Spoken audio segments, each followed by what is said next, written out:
तो बाज़ दफ़ा क्या होता है कि आपके टमाटर के पौधे के ऊपर जितने भी फ्लावर्स आते हैं वो झड़ना शुरू कर देते हैं, यानी सूख जाते हैं और फिर गिर जाते हैं।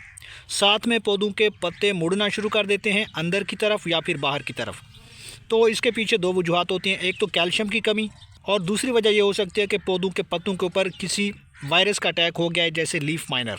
तो इस तरह से पौधा आपका मुकम्मल ख़राब हो जाता है और उसकी ग्रोथ अच्छे से नहीं चल पाती। दूसरी बात यह है कि जितने भी फ्लावर्स आते हैं उनसे फ्रूट नहीं बन पाता, या फ्रूट बनता है तो फिर क्या होता है कि वो गलना शुरू कर देता है, नीचे से ख़राब हो जाता है। तो ऐसा क्यों होता है? ऐसा इसलिए होता है कि टमाटर के पौधों के लिए जो आपने मिट्टी तैयार की है वो न्यूट्रिएंट्स रिच नहीं है, यानी उसमें कैल्शियम की कमी हो चुकी है। कैल्शियम की कमी से एक तो टमाटर का जो नीचे स्टेम होता है ये छोटा रह जाता है, पौधा अच्छे से ग्रो नहीं कर पाता और उसकी हाइट जो है वो छोटी हो जाती है। तो फ्लावरिंग के टाइम या फिर फ्लावरिंग से पहले आपने एक खाद देनी होती है और वो है कैल्शियम वाली खाद। फ्लावरिंग के टाइम या फिर फ्लावरिंग से पहले आपने कैल्शियम वाली फर्टिलाइज़र जो है वो पौधों की मिट्टी में अप्लाई करनी है। अब ये मैं आपको सिंपल तरीके से बताता हूँ कि आपने कैल्शियम वाली फर्टिलाइज़र कहाँ से लेनी है।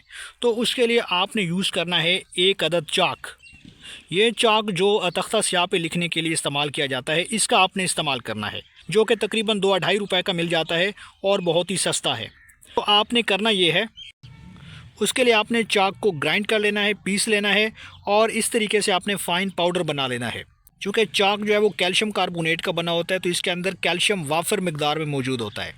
यही कैल्शियम आपके पौधों को चाहिए, तो आपने इसकी मिट्टी में अप्लाई करना है। अप्लाई के लिए आपने करना ये है, चाक को पौधों की मिट्टी में अप्लाई करने से पहले आपने अच्छे तरीके से टमाटर की मिट्टी के अंदर कुछ इस तरीके से गोडी कर लेनी है। इसको आपने ऊपर से नरम कर लेना है ताकि आपका जो फर्टिलाइज़र है वो ज़ाय ना हो और आपके पौधों की जड़ों तक वो फ़ौरन पहुंच सके। तो आपने इस तरीके से मेन स्टेम के पास में ही गोडी कर लेनी है।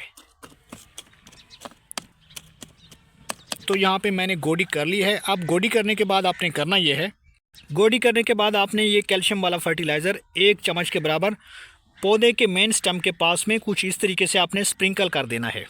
चारों तरफ आपने मिट्टी के अंदर इसे मिला देना है, क्योंकि ये कैल्शियम से भरपूर होता है। ये कैल्शियम देने से अब क्या होगा कि आपके पौधे की जो जड़ें हैं वो मजबूत होंगी, वो न्यूट्रिएंट्स को अच्छे से इंटेक कर पाएंगी, स्टेम मोटा होगा, पौधों के पत्ते नहीं मुड़ेंगे, फ्लावर्स नहीं गिरेंगे और साथ में जितने भी फ्लावर्स हैं वो फ्रूट में कन्वर्ट होंगे, फ्रूट का साइज़ बड़ा होगा।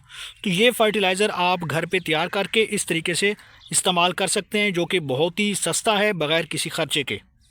यहाँ पे फर्टिलाइज़र ऐड करने के बाद आपने इसे हाथों से कुछ इस तरीके से मिट्टी के अंदर मिक्स कर देना है और मिला देना है।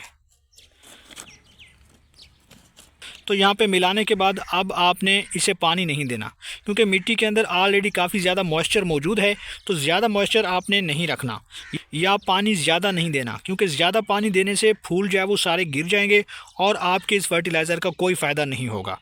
तो इस फर्टिलाइज़र को आप कौन कौन से पौधों में दे सकते हैं? तो आप इसे हर तरह के पौधों में दे सकते हैं जिनके ऊपर फ्लावर्स आ रहे हैं।